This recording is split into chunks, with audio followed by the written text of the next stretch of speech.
BNP দলটা আসলে কিভাবে চলে, বিএনপির প্রেসিডিয়ামের বা স্ট্যান্ডিং কমিটির মেম্বাররা আসলে কিভাবে চলেন। আপনি যদি কুফরি কালাম করতে চান, একটা জামাত ইসলামের বালিশের, যে কোনো কর্মীর বালিশের নিচে আপনি একটা তাবিজের মধ্যে নির্বাচন বার্তা লিখে দিয়ে দেন, 40 দিনের মধ্যে লোকটা মারা যাবে। আপনার কি মনে হয় না যে এই নির্বাচনটা পেছানোর কারণ বিএনপির এক ধরনের একগুয়েমি, সংস্কার শুনলে বিএনপির গায়ে জ্বর আসা, যেটা ভোট দিয়ে আপনারা সংসদে যাবেন, এটা আপনারা চান না? কেন, আমি তো সংসদে যাওয়ার জন্য খুব উদ্গ্রীব হয়ে আছি যে যদি নির্বাচিত হই। জি, আর কিন্তু ভেরি গুড, কথা ভেরি গুড। হচ্ছে, ডক্টর সালাম, আমরা যদি ওই জায়গা থেকে আসি যে আপনি লো লেভেল চাঁদাবাজির কথা বলছিলেন, কিন্তু মানুক আর না মানুক, এনসিপি কিন্তু তাদের দল পরিচালনার অর্থনৈতিক স্বচ্ছতাটার জায়গা কিরকম হবে, পলিসি কিরকম হবে, সেরকম একটা ধারণা দিয়েছে। বিএনপি কিন্তু এই ধারণা এখন পর্যন্ত আমাদের দেয় নাই। বিএনপি দলটা আসলে কিভাবে চলে, বিএনপির প্রেসিডিয়ামের বা স্ট্যান্ডিং কমিটির মেম্বাররা আসলে কিভাবে চলেন, তাদের টাকা, বিএনপির নেতৃত্বের টাকা কোত্থেকে আসে, তারা কি আসলে ব্যবসা করেন, তারা কি দল থেকে চাঁদা নেন, দল থেকে টাকা নেন, কিছুই কিন্তু আমরা জানি না। জনাব তারেক রহমান থেকে শুরু করে মির্জা ফখরুল ইসলাম আলমগীর বা ছাত্রদলের সভাপতি রাকিব, এরা সবাই আমার খুব প্রিয়, কিন্তু তারা কিভাবে চলেন আমি তো জানি না, তাদের ব্যবসাটা কি। এবং তারা কিন্তু কখনো এই প্রতিশ্রুতি আমাদের দেন না যে তারা আমাদের জানাবেন যে এটা কিভাবে তারা চলে। there are two things. Number 1 হচ্ছে যে তার ব্যক্তিগত ইনকাম কত, এটা একটা কোশ্চেন। আর একটা কোশ্চেন দল কিভাবে চলে। রাইট। তার ব্যক্তিগত তারেক রহমান সাহেব কিভাবে চলে এটা আপনার জানার কোনো রাইট নেই। উনি যখন প্রধানমন্ত্রী হবে তখন আপনি যেতে পারেন, উনি যদি সংসদ সদস্য হয় তখন জানতে পারেন। এখন আপনার জানার কোনো রাইট নেই। কিন্তু আমি যখন ভোটার হিসেবে তাকে বিবেচনা করব না, ডক্টর সালাম আমাকে একটু বোঝার জন্য, মানে আমি যখন ভোটার হিসেবে ওনাকে বিবেচনা করব যে উনি আর্থিক লেনদেনের ক্ষেত্রে স্বচ্ছ কিনা, উনি কিভাবে টাকা রোজগার করেন, পৃথিবীর সব দেশেই কিন্তু যিনি পলিটিক্যাল পার্টিকে লিড করেন তার টাকা পয়সাটা তিনি কোথা থেকে পান, কোথা থেকে খরচ করেন, সেটা সামনে আসে। এইটাকে আমি তারেক সাহেবেরটা জানতে পারবো না। পছন্দ না আপনি ওনাকে ভোট দিবেন না। না না, আমি তো জানতেই পারছি না, পছন্দ না করব কেমনে, পছন্দ না করতে হইলেও তো আমার তথ্য দরকার। আপনি আপনার এটা তখনই পাবলিক ইনফরমেশন হবে যখন উনি ইলেকশনে দাঁড়াতে চান কিংবা উনি সরকারে গিয়েছেন, ওই সময় আপনি এত বড় পলিটিক্যাল পার্টি লিডার হিসেবে সেটা পাবলিক ইনফরমেশন না। না কেন? উনি তো এখন পর্যন্ত কোনো ক্ষমতায় যান নাই। ক্ষমতার সাথে কি এটা রিলেটেড ডক্টর সালাম? ডক্টর সালাম, আমি যদি ধরেন মার্কিন যুক্তরাষ্ট্রের কথা বলি, অস্ট্রেলিয়ার কথা বলি, আমার কি কোনো রাইট আছে আপনার বেতন কতটা জানার? আমি তো পাবলিক পার্টি না, তবুও আপনার রাইট আছে। আপনি এটা জিজ্ঞেস করতে পারেন। মানে আমি রাইটের কথা বলতে চাই, যখন আপনি পাবলিক পারসন, মানে বিএনপির সর্বোচ্চ নেতা যদি পাবলিক পারসন না হন, এই পৃথিবীতে কে পাবলিক পারসন? পাবলিক পারসন এখানে প্রিভিয়াসের একটা বিষয় আছে। সেটা হচ্ছে কি আমার ইনকাম। হ্যাঁ অবশ্যই প্রিভিয়াসের একটা বিষয় আছে যে আমার ইনকাম কত। আপনি আমাকে বললেন, আপনি জিজ্ঞেস করলেন, বলবো না কেন? কারণ সেটা ফ্যান্টাস্টিক, এটা একটা প্রাইভেট বিষয়, রাইট? হ্যাঁ, তবে এটা আমার জানা ছিল না। তবে ডক্টর সালাম, এটা আমার জানা ছিল না। আমি যতদূর জানতাম যে আপনি পলিটিক্যাল পার্টির লিডার হইতে গেলে, আপনি একটা পাবলিক অফিস হোল্ড করেন আর না করেন, পলিটিক্যাল পার্টির লিডার হইতে গেলে আপনার আয় ব্যয় সম্পর্কে সকল কিছুই পাবলিকলি প্রকাশ করতে হয়, এটাই নর্মস। আমি জানি না যে মানে এর বাইরে আপনি যদি এই নর্মসটা ফলো না করেন, সেটা আপনাকে ভোট দিন না। আচ্ছা, আপনি এই নর্মসটা ফলো না করেন, আপনি এই রিস্কটা নেবেন, তবু এটা আপনি মানে ওপেন করবেন না। না, আমি ব্যক্তির স্বাধীনতার ব্যাপারে খুবই ফাসি। আমি ব্যক্তির স্বাধীনতার ব্যাপারে খুবই সেনসিটিভ। আচ্ছা ঠিক আছে। তাহলে এই থিওরিতে তার মানে হচ্ছে যে বিএনপি যারা করতেছেন তারা আর্থিকভাবে কি, তার নিজের পেশা কি, নিজের ব্যবসা কি, সেইটা উনার যখন নির্বাচন কমিশনে উনি যখন ভোটে দাঁড়াবেন তখন তিনি একটা ফর্ম ফিল আপ করবেন, উনি লিখবেন, কিন্তু আমার এমনিতে জানার অধিকার নাই। ঠিক আছে, এটা আমি চেক করে দেখবো না যে এটা আমার জানার অধিকার আছে কিনা। দ্বিতীয় প্রসঙ্গে যদি আসি, বিএনপি দল হিসাবে কিভাবে পরিচালিত হয়। আমি এনসিপি 150টা গাড়ি নিয়ে গেলে আমি হইচই শুরু করি, বিএনপি যে 1500 গাড়ি নিয়ে বাইর হয়। আজকে তারেক সাহেব যদি বাংলাদেশে আসে, 15,000 গাড়ির মিছিল হবে, কমপক্ষে 1.5 লাখ হইতে পারে। সেইটার জায়গাটা কোত্থেকে হবে, সেইটা কি আমরা একটা জবাব চাইতে পারবো? মানে ওইটা কোন জায়গায় হবে? অফকোর্স ব্যাপারটা হচ্ছে বাংলাদেশে এনসিপি যেভাবে চলছে, আওয়ামী লীগ সেভাবে চলতো, বিএনপিও সেভাবে চলে। ওকে, এবং আপনি এটাকে যেই নামেই ডাকেন, এটা হচ্ছে কি চাঁদা, মানুষের চাঁদাই চলে, অ্যাজ সিম্পল অ্যাজ দ্যাট। এখন আমাদের যেটা দরকার সেটা হচ্ছে কি এখানে একটা স্বচ্ছতা আনা দরকার, স্বচ্ছতা আনা দরকার, রাইট। রাইট? সেই জায়গাটায় আমাদের যে সমস্যাটা হয়েছে আমাদের এই 5ই আগস্টের পরে, আমাদের যে এন্টায়ার এনভায়রনমেন্ট সোশ্যাল মিডিয়ায় বলেন এমন টক্সিক হয়ে গেছে যে প্রত্যেকের গলার মধ্যে ছুরি চাপ মারতে চায়। এই জায়গায় যদি আমরা সিভিলাইজড ওয়েতে বলার চেষ্টা করতাম যে ওকে লেটস রেগুলেট আওয়ারসেলভস, আমরা কিভাবে কাজটা করবো সেটা ঠিক করি, ওই পরিবেশটাই এখন আর নাই। একে দেখতে পারে না এবং আমরা যথারীতি বাঙালির যে আচরণ সেই আচরণে চলে আসছি। অ্যাবসলিউটলি। এখন এমন অবস্থা তৈরি হয়েছে যে আমরা ছোটবেলায় ওই ড্রাকুলার ছবিতে দেখতাম যে নায়ক একটা ওই ক্রস দেখাতো এমনি করে, এবং ওই ক্রস দেখালে ড্রাকুলা করে মারা যেত। তারপর পরে গিয়ে দেখলাম যে ওই টার্কিশ ছবিতে আয়তাল কুরসি বললেই হয়। জামাত এবং এনসিপি নেতাদেরকে আপনি যদি একটা প্ল্যাকার্ড লিখে নির্বাচন শব্দটা লিখে দেন, সর্বনাশ হয়ে যাবে। আপনি যদি কুফরি কালাম করতে চান, একটা জামাত ইসলামের বালিশের যে কোনো কর্মীর বালিশের নিচে আপনি একটা তাবিজের মধ্যে নির্বাচন বার্তা লিখে দিয়ে দেন, 40 দিনের মধ্যে লোকটা মারা যাবে। পিকিউলিয়ার অবস্থা। আপনি দেখেন যে আনবিলিভেবল, নির্বাচন ওয়ার্ডটা এমন টক্সিক ওয়ার্ড, মানে ক্রিপ্টোনাইটের মতো। নির্বাচন শব্দটা শুনলে সবাই রেগে যাচ্ছে। You have to face it, you have to do it. না ফাহাম, দুইটা জিনিস আমরা আসলে যদি একটু খেয়াল করি তাহলে আমরা দেখব যে নির্বাচন নিয়ে বিএনপি ছাড়া বাকি সবারই একটু রেগে যাওয়ার কথা। কারণ এখন যে অঙ্ক করা স্বাভাবিক, যে রাজনৈতিক অঙ্ক, রাজনীতিক যারা পরীক্ষা দিতে মাত্র বসছে তারাও, আর আমরা যারা অনেকদিন ধরে অবজারভার পরীক্ষাও জীবনে দেই নাই, তারাও কিন্তু আমরা এটা বুঝতে পারছি যে বিএনপি ক্ষমতায় আসবে। আমাদের প্রশ্ন ছিল যে আমরা কি একসেট স্বৈরাচারী সরকার চলে যেতেছে, কিন্তু আরেকটা দল আসবে, সেই দলটা একই পথে হাইটা একই রকমভাবে হয়ে উঠবে কিনা, মানে বিএনপি হয় নাই এখনো, হইয়া ওঠার সম্ভাবনাটাকে রোধ করতে পারবো কিনা, ওইটা ছিল হচ্ছে আলোচনা। সেই জন্য কিন্তু বারবার কিছু সংস্কারের কথা বলা হয়েছে, কিছু পরিবর্তনের কথা বলা হয়েছে।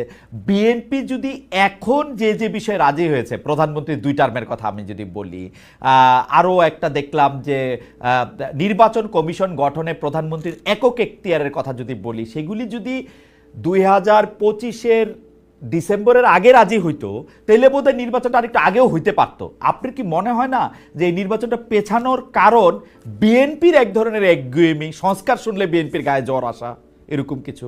না, আমি বিএনপি তো ম্যাক্সিমাম সংস্কার মেনে নিয়েছে। না, মানছে অনেক পরে। ডক্টর সালাম, আপনি খেয়াল করেন, এটা হলো গত 1-2 সপ্তাহের ডেভেলপমেন্ট। না, আমি আপনাকে বলি যে বিএনপি ফান্ডামেন্টাল কিছু সংস্কার মানে নাই। ফান্ডামেন্টাল সংস্কারের মধ্যে একটা হচ্ছে এনসিপি, যেটা সাংবিধানিক কাউন্সিল, সেটা ঠিক আছে, সেটা আমি বলছি। হ্যাঁ, এই ধরনের কয়েকটা ফান্ডামেন্টাল সংস্কার তারা দুইবারে বেশি প্রধানমন্ত্রী হইতে পারবে না, সেটা তো বিএনপি প্রথমে মানতেছিল না, মেনে নিয়েছিল না, এটা এখন মানছে। এটা যদি গত বছর মানতো তাহলে ইলেকশন আরো আগে হইতো। এইটা একটা হাইপোথিসিসের কথা বললাম। না, আপনি ইউ আর রিডিং ইট রং। আচ্ছা, জামায়াতে ইসলামী এবং এনসিপি এই দুটো দল নির্বাচন চায় না, অ্যাজ সিম্পল অ্যাজ দ্যাট। আমাদের হান্নান মাসুদ যাই বলুক, তাদের যে অ্যাক্টিভিটি এটা ক্লিয়ার। এই সরকার অথর্ব, এই অপরাধে তাদের অথর্বপনা দীর্ঘদিন ধরে করতে দিতে হবে। এটা হচ্ছে কি এনসিপির অফিসিয়াল স্ট্যান্ড।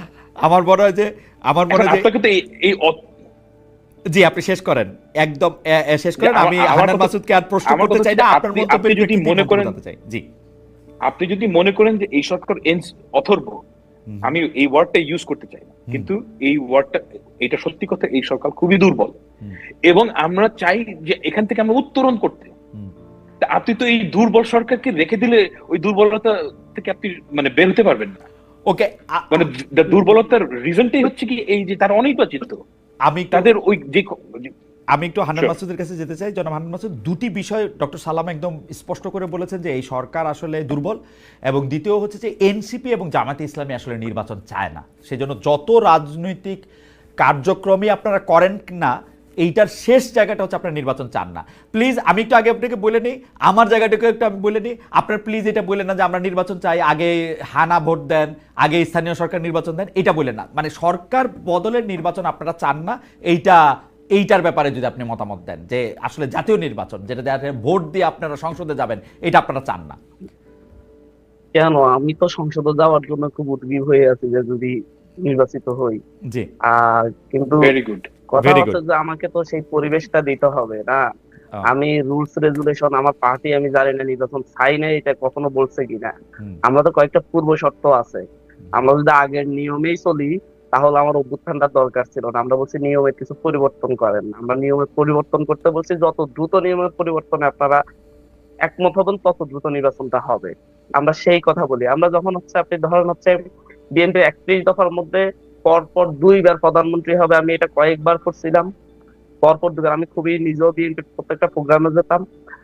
পরপর 2বারের বেশি প্রধানমন্ত্রী হবে এটা ছিল না। সকল রাজনৈতিক দলের সাথে বসার পরে বিএনপি যখন 31 দফা তৈরি করলো 2022 সাল কি 23 সালে, তখন ছিল হচ্ছে 2বারের বেশি প্রধানমন্ত্রী কেউ প্রধানমন্ত্রী হবে না, এই বিষয়টাই ছিল। কিন্তু যখন হচ্ছে আপনার ঐক্যমত কমিশনের আলোচনায় গেল, বিএনপি সেখানে পল্টে নিল।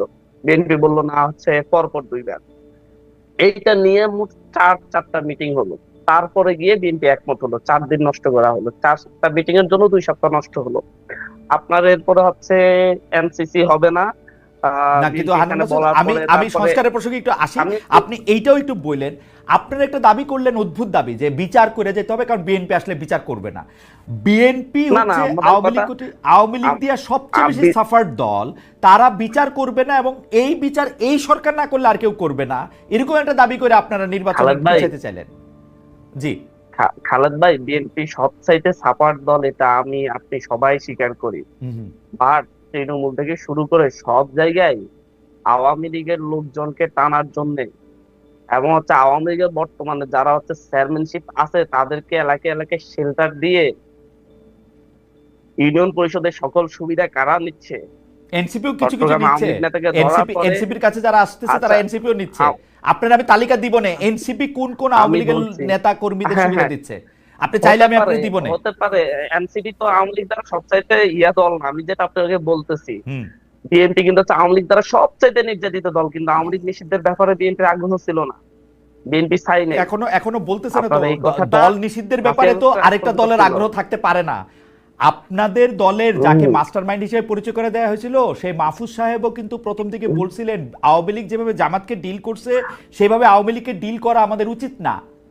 ডক্টর মোহাম্মদ আমরা ইউনূস এখন অন্তত একই 3টা বড় বড় আমরা সাক্ষাৎকারে এখন বলেছিলেন আওয়ামী লীগ তিনি নিষিদ্ধ করতে আমরা চান এখন না।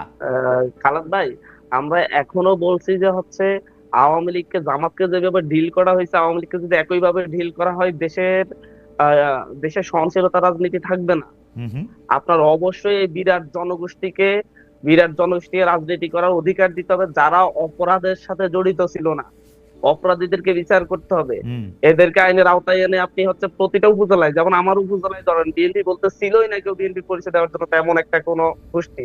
শুধু প্রতিষ্ঠা বার্ষিকীর একটা মিছিল হইতো, প্রতিষ্ঠা বার্ষিকীর আর কোনো প্রোগ্রাম হতো না।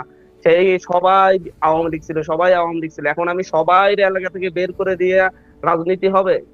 আমার কথা হচ্ছে যারা অপরাধের সাথে জড়িত ছিল, আপনার প্রত্যেকটা চেয়ারম্যান, প্রত্যেকটা উপজেলা চেয়ারম্যান, প্রত্যেকটা এমপি, এগুলার মোটামুটি বিচার করলে বাংলাদেশে 10,000 বিচার হয়ে যায়। 10,000 মানুষের বিচার করলে আওয়ামী লীগ আর থাকে নাকি? হুম। কিন্তু সেটা তো হচ্ছে না, এদেরকে আইনের না, আওতায় আনা আপনি হচ্ছে না। আপনি আমরা বলছি 10,000 এদেরকে মানুষের আইনের আওতায় এনে জনাব হান্নান মাসুদ, আমরা প্রথম থেকে 10,000 মানুষের বিচার সম্পর্কে মানে বিচারটা কি করতে হবে, সম্পন্ন করতে হবে, শুরু করতে হবে, ভাই, কি করতে হবে? না না না, মামলা দিতে মোটেও হবে? না। এটা তো কথা না। আমরা একটা অগ্রগতি দেখতে চাচ্ছি, অন্তত শেখ হাসিনা সহ কয়েকজনের রায় দেখতে চাচ্ছি। শেখ হাসিনা, আপনি কি এই মনে করেন সরকার যে তো শেখ দায়িত্ব হাসিনার নিচ্ছে। পক্ষে যে মামলা হবে সে রায় দেওয়াটা 4-5 বছরের মধ্যে সম্ভব? সম্ভব, কেমনে এটা? অবশ্যই কেমনে সম্ভব। এটা? কেমনে এটা? কারণ কারণ আপনার কারণ শেখ হাসিনার বিচারের জন্য যেই প্রমাণগুলা দরকার তার মধ্যে অনেকগুলা প্রমাণ এই জনাব ইউনাইটেড হান্নান মাসুদ, নেশন জনাব হান্নান জাতিসংঘের ইয়ে মাসুদ, থেকে আপনি এসেছে। আপনি অনেক বড় এবং রাজনৈতিক নেতা, অনেক বড় রাজনৈতিক নেতা, কিন্তু আমি আপনাকে এবং আসলে বাংলাদেশের বাংলাদেশে ফৌজদারি আমরা কার্যবিধি 2 আর বছরে দণ্ডবিধিটা যেই অবস্থায় আছে 2 বছরে সেই অবস্থায় আপনি এটা এই জন্য ভাই, এই জন্য তো দুটো ট্রাইব্যুনাল করা হয়েছে। দুটো দ্রুত বিচার ট্রাইব্যুনালের ট্রাইব্যুনাল মাধ্যমে করে রে জামাত ভাই, নেতাকে ফাঁসি দেওয়া হয়েছে 2 বছরের মধ্যে। দ্রুত বিচার ট্রাইব্যুনাল কইরাই, দ্রুত বিচার ট্রাইব্যুনাল করলো আপনাকে তার মধ্যে সাক্ষী নিতে হবে, সাক্ষ্য প্রমাণ নিতে হবে, এবং সেই দ্রুত বিচার ট্রাইব্যুনালের উপরেও একটা এপিলেট কোর্ট আছে, সেই এপিলেট কোর্টে গিয়ে আপনার আমি বিচার নিম্ন আমরা বলছি বিচারের, আমরা বলি যে হচ্ছে বিচার অগ্রগতি দেখতে চাচ্ছি, রায় দেখতে চাচ্ছি। নিম্ন আদালত থেকে রায় আসার পরে আপিল বিভাগে যাবে, হাইকোর্টে যাবে। রায় এই দেখতে পর্যন্ত চাচ্ছেন, তো এখন রায়ের আগাচ্ছে জন্য না। তো আহ, আচ্ছা আমি আমরা আমি বিচার আমার মনে থেকে- হয় যে আপনি এখন আপনাদের পর্যন্ত আপনাদের আপনি- দলেও আপনি দ্রুত অনেক বিচার আইন কানুন ট্রাইব্যুনাল লোক করে আছেন, তাদের সাথে একটু কথা খালেদ বলেন ভাই, আপনি। ট্রাইব্যুনাল দ্বিতীয় ট্রাইব্যুনালকে এখনো কার্যকর করে নাই। হুম। সরকারের আমরা যে অনীহা অনিচ্ছা দেখি, এটা নিয়ে তো আমরা উদ্বিগ্ন, আমরা মানে হচ্ছে খুব আতঙ্কিত। কারণ সরকারের সরকার 2-3টা ট্রাইব্যুনাল করে বিচারগুলো তো দ্রুত করতে পারে। একটা ট্রাইব্যুনাল করে সে এরপর সেকেন্ড ট্রাইব্যুনাল করতে, সেটাকেও ভালোভাবে কার্যকর করে নাই। আমরা বলছি না যে হচ্ছে নির্বাচন হতে হবে না, নির্বাচন হওয়ার জন্য কিছু আমরা মৌলিক শর্ত দিছি। আমরা বলি নাই যে সবাই ফাঁসিতে ঝুলাই দিয়ে তারপর নির্বাচন, আমরা হচ্ছে বিচার ও অগ্রগতি দেখতে আপনার চাচ্ছি। কোনো অগ্রগতি দেখতে বারবার পাচ্ছেন না এমনভাবে এখন ডিট করা পর্যন্ত? হচ্ছে, এখন না পর্যন্ত আমরা কোনো অগ্রগতি দেখতে পাচ্ছেন পাচ্ছি না এখন পর্যন্ত। সেই পরিমাণে 1 বছর হয়ে গেছে, সাক্ষ্য গ্রহণ শুরু হয়নি। হুম। মানে কি আমরা এটাকে সাক্ষ্য অগ্রগতি বলবো? গ্রহণের আগে মানে এখন মুশকিলটা হলো আপনারা যখন আমি এটা 1 বছর বলবো যে হয়ে সাক্ষ্য গেছে। গ্রহণের আগে যে আইন কানুন আচ্ছা। প্রসিডিওর লাগে, তখন আপনারা বলবেন আমরা বিপ্লবী সরকার, বিপ্লব তো আইন কানুন মাইনা হয় নাই। কিন্তু এখন বিচার না, যদি আমি আপনি আইন সেটা কানুন বলবো মাইনা না। কন, তাহলে আমরা আইনের এই অগ্রগতি দেখতে চাচ্ছি। আপনার আওয়ামী লীগের কিছু মৌলিক বিচার ছাড়া, অগ্রগতি ছাড়া আপনি নির্বাচন দেওয়াটা প্রতারণা হবে। আচ্ছা আমরা বলছি যে হচ্ছে সংস্কারের যে আমার নির্বাচনের জন্য যে ফিল্ড দরকার, সেই ফিল্ডটা দেন। আপনি তো আমার একজন কর্মী, আমার মিছিলে আসলে দেখি যে আওয়ামী লীগ যেভাবে বাড়িতে ফেরার পর হুমকি দামকি দিত, গায়ে হাত তুলতো, এটা অহরহ করতেছে। আমি কিভাবে এই নির্বাচনে যাবো? আমি তো দেখতেছি পরিবেশটা একই। আমি দেখতেছি আমি প্রচারণা আচ্ছা করলে আমার মনে হয় যে হামলা জনাব হচ্ছে, হান্নান সেটা নিয়ে মাসুদ কোনো জনাব action হান্নান হচ্ছে মাসুদের না। বক্তব্য আমাকে একদম পরিষ্কার করেছেন বিএনপি যে বড় যে দল গণ হিসেবে অভ্যুত্থান, জি দায়িত্ব নিতে হবে। বিএনপি বড় দল হিসেবে দায়িত্ব নিতে হবে, আমাদেরকে আস্থায় নিতে হবে যে তাদের নেতা কর্মীরা আমাদেরকে মানে হচ্ছে অন্যায় ভাবে আঘাত করবে না, সুন্দরভাবে আমাদেরকে রাজনৈতিক কর্মকাণ্ড করতে অ্যাবসলিউটলি দিবে। জনাব হান্নান মাসুদের সাথে কিন্তু জনাব হান্নান মাসুদ, প্রতিনিয়ত আজ পর্যন্ত আমি একটু শেষ করি জি চট্টগ্রামে শেষ সহ করেন, শেষ করেন। গোপালগঞ্জে হামলার পরে বিএনপির যেই পরিমাণ পোস্টেড নেতা কর্মী ফেসবুকে পোস্ট দিয়ে হুমকি দিয়েছে এবং বিভিন্ন জায়গায় হামলা করেছে লোকজন আমাদের প্রোগ্রাম থেকে যাওয়ার পরে, তাদের বিরুদ্ধে যদি ন্যূনতম সাংগঠনিক ব্যবস্থাও বিএনপি নিত, তাদের যারা এইভাবে একবার প্রকাশ্য হুমকি দিয়ে হামলা করছে, তাহলে আমরা মনে করতাম বিএনপি চাই যে হচ্ছে লেভেল প্লেইং ফিল্ডে শুধু একটা নির্বাচনী পরিবেশ তৈরি করতে। জনাব হান্নান আমার মাসুদ, মনে হয় জনাব হান্নান ধরা মাসুদ, খাওয়া আপনার পর্যন্ত বক্তব্য একদম পরিষ্কার। কারণ এইটা নিয়ে আমি এখন জনাব ফাহাম আব্দুল সালামের কাছে যাবো। জনাব ফাহাম আব্দুল সালাম, বিচারের জন্য যে দাবি তারা করতেছেন যে একটা দৃশ্যমান অগ্রগতি, এবং তারা দাবি করতেছেন যে বিএনপি ক্ষমতা আসলে যে তাদের কোনোভাবে হেনস্থা করা হবে না, সেই রকম কোনো একটা আস্থায় নেওয়া, সেটি দেখা যাচ্ছে না। বিএনপি বড় ক্ষমতায় আসবে তা না ভাই, ভাই সেটা বলিনি, বলছি একটা নির্বাচনের পরিবেশে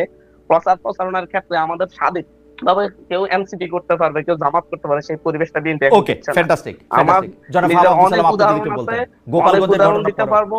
শুধু এনসিপি করার কারণে বাড়িতে হুমকি দেওয়া হচ্ছে, গায়ে হাত তোলা হচ্ছে বিএনপি কর্তৃক, Okay. যেটা আওয়ামী লীগ করতো। ওকে ওকে জনাব ফাহাম আব্দুল সালাম। দেখেন, বাংলাদেশের লোকাল রাজনীতির কিছু রিয়ালিটি আছে। এটা আজকের না, এটা আপনি 1950 সালের স্মৃতি কথাতেও পাবেন। সেটা হচ্ছে কি, আপনি যদি একটা এলাকার খুব বিখ্যাত লোকের এখানে গালিগালাজ করেন কিংবা তাকে যদি কুৎসা করেন, তাহলে আপনার ফিজিক্যাল ভয় আছে। আমার কাছে সালাউদ্দিন আমার মনে হয় যে হান্নান মাসুদ যেটা বলছিলেন যে সালাউদ্দিন সাহেবের যে ঘটনা, ওইটা নিয়ে বলছেন, আমার কাছে মনে হয়েছে যে বিএনপি কিন্তু এটাকে বেশ ভালোই হ্যান্ডেল করেছে। সালাউদ্দিন সাহেব কিন্তু কোনো এটাকে ঘটনা এখন যেটা ঘটছে, the way I read it, যে জামায়াতে ইসলামী এবং এনসিপির নেতারা তারা চাচ্ছেনই যে একটা অল্টারকেশনের মধ্যে যেন যাওয়া হয়, অর্থাৎ অল্টারকেশনে গেলে তারা এটা বলতে পারে। আমার পার্সোনাল রিডিং, হান্নান মাসুদের সাথে আমি একমত নই। আমি পার্সোনালি মনে করি যে এনসিপি আলটিমেটলি ইলেকশনে নাও যেতে পারে, এবং আলটিমেটলি ইলেকশনে না গেলে তারা যে গ্রাউন্ড ওয়ার্কটা তৈরি করবে যে আমাদেরকে, আমি মনে করি না যে বাংলাদেশের অবস্থা এত খারাপ যে গেলে আপনাকে মেরে ফেলবে কেউ পিটায়। হাউএভার খুব ভালোও না। হ্যাঁ, it has improved a little from last year, কিন্তু হয়তো আমরা এখনো আমাদের যে কাঙ্ক্ষিত জায়গাটা যাওয়ার কথা সেখানে যেতে পারিনি। কিন্তু আমাদেরকে একটা জিনিস মাথায় রাখতে হবে, বাংলাদেশের রিয়ালিটি আপনাকে মানতে হবে। বাংলাদেশের রিয়ালিটি এমন না যে অস্ট্রেলিয়ার মতন যে দুইজন নেতা পাশাপাশি বসে দুইজনকে কুৎসা করছেন। এই জিনিসটা বাংলাদেশে হবে না ভাইয়া। যেটা হবে না সেটা বাস্তবতার কথা, ওই অবাস্তব কথা আমি যাচ্ছি না। কিন্তু আমি মনে করি যে ইলেকশনের আগে বাংলাদেশের এই পর্যায়ে যাবে যে খুব বড় ধরনের থ্রেট থাকবে না, আমি এটা মনে করি। এবং এই কাজটা করার দায়িত্ব হচ্ছে সরকারের। ডক্টর সালাম, ইলেকশনের ওই পর্যায়ে যাওয়ার আগে হান্নান মাসুদ যে কথা বলেছেন সেই জায়গা থেকে আমি একটু আসি। উনি একটি এইটি অভিযোগ করেছেন যে বিচারের কোনো লক্ষণ, মানে আওয়ামী লীগের যারা শীর্ষস্থানীয় আছেন, ধরেন শেখ হাসিনা সহ যারা আছেন, তাদের আসলে বিচারের কোনো একটা মানে লক্ষণীয় অগ্রগতি তারা দেখতে পাচ্ছেন না, সরকার দ্বিতীয় ট্রাইব্যুনালটাকে চালু করছেন না। এইটার কি কারণ বলে আপনারা মনে করেন, যে মানে কেন সরকার এটা আসলে করতেছে না? এক, আর দুই হচ্ছে যে আওয়ামী লীগকে নিষিদ্ধ করার ব্যাপারে, বা আওয়ামী লীগকে নিষিদ্ধ করার ব্যাপারে এনসিপি যত সিরিয়াস, এনসিপি যতটা নিজেদের ভুক্তভোগী মনে করে, বিএনপি তার উল্টা দিকের পথে কেন আছে? বিএনপি কেন মনে করে না যে আওয়ামী লীগকে নিষিদ্ধ? আমি প্রথম কোশ্চেন উত্তরটা খুব সহজ। জি, প্রথম কোশ্চেন হচ্ছে কি, আমি এই বিষয়ে অনেকের সাথে কথা বলেছি যে মানে শেখ হাসিনার কেস কেন আগায় না। এটা সবচেয়ে বড় কারণ হচ্ছে কি, যারা তদন্ত করবে এই ধরনের পুলিশ অফিসার ছিল না। কোয়াইট সিম্পলি আপনি পুলিশের লেয়ার বাই লেয়ার হচ্ছে আওয়ামী লীগের, এদেরকে যখন সরায় ফেলা হয়েছে তখন আপনি দেখবেন যে যারা বিএনপি পন্থী কিংবা আপনি হোয়াট এভার প্রফেশনাল অফিসার যারাই কি বলেন, তারা 15 বছর ধরে তদন্ত করেন। তারা সবাই ওই ওএসডি হয়েছিল 15 বছর ধরে। এখন তারা মানে আপনি প্রফেশনালি যদি 15 বছর একটা কাজ না করেন, আপনার তো কোনো প্রফেশনাল ডেভেলপমেন্ট হয় না। তারা ওই কাজটাই ভুলে গেছে। প্রথম দিকে প্রথম 3-4 মাস দিস ওয়াজ অ্যান ইস্যু, তো এই কারণে তারা তদন্ত কাজ আগাতে পারেন। তো আর বাংলাদেশের আপনারা আমরা সবাই জানি যে ইনস্টিটিউশন গুলো ধ্বংস হয়ে গেছে। তো ওই কারণে আপনার প্রথম দিকে তদন্তের গতি খুবই মন্থর ছিল, এবং that is the reality we are dealing with. এই কারণে হাসিনার ব্যাপারে যেটা দৃশ্যমান অগ্রগতি সেটা দেখা যাচ্ছে না। ওকে, হচ্ছে নাম্বার 1 কোশ্চেন। আর নাম্বার 2 হচ্ছে আওয়ামী লীগ নিষিদ্ধের ব্যাপারে বিএনপির এক ধরনের রিল্যাক্টেন্ট অবস্থান, আওয়ামী লীগের লোকদেরকে নিয়ে রাজনীতি করার ব্যাপারে বিএনপির একটা চাওয়া। না না না, আওয়ামী লীগকে নিষিদ্ধ, আচ্ছা আমি আপনার একটা বাস্তবতার কথা বলি। আওয়ামী লীগকে যদি আপনি নিষিদ্ধ করেন বলে, আপনার কি মনে হয় যে এই ক্ষমতাটা একটা সরকারের থাকা উচিত কিংবা পার্লামেন্টের থাকা উচিত? আমার তো মনে হয় যে একটা পার্লামেন্টের এই ক্ষমতাটা থাকা উচিত না। আপনি তার যে কোনো ইন্ডিভিজুয়ালের বিচার করবেন, এবং এটা করতেই হবে। আওয়ামী লীগের প্রত্যেকটা অপরাধীর বিচার করতে হবে। কিন্তু আপনি যদি অ্যাজ এ পার্টি একটা জিনিসকে ব্যান করেন, আপনার কোনো এই প্রেসিডেন্সটা ক্রিয়েট করে 15 বছর পর অন্য কোনো পার্টিকে যদি ব্যান করা হয়, আপনি এটা কোনো গ্যারান্টি দিতে পারবেন? খুব বাজে প্রেসিডেন্স একটা পলিটিক্যাল পার্টি যদি আপনি ব্যান করেন। সেকেন্ড কোয়েশ্চেন হচ্ছে কি, I can guarantee this, I have mate a lot of people like this. আমাদের যারা ফরেন পার্টনার এখনই তারা করছে, তখন আরো ফুল থ্রটলে করবে। যে আপনি যদি তাকে নিষিদ্ধ করেন, পরের দিনই আমেরিকা ইইউ এসে বলবে যে তোমরা নিষিদ্ধ করলে, যখনই আপনার একটা আইএমএফ এর লোন লাগবে, কোনো কিছু লাগবে, বলবে যে এই নিষিদ্ধ উঠাও।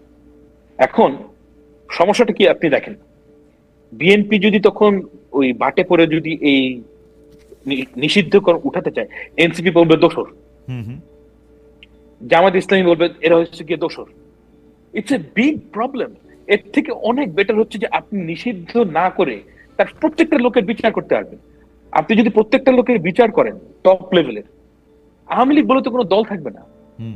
আর যেটা হান্নান মাসুদ বললেন যে লোয়ার লেভেলের লোকেরা বিএনপি হয়ে যাচ্ছে, তার আগে তো উনি নিজেই বললেন যে যারা আওয়ামী লীগের লোয়ার লেভেলের অপারেটিভ, তাদেরকে তো আপনাকে রাজনীতির মধ্যে ফেরাতে হবে।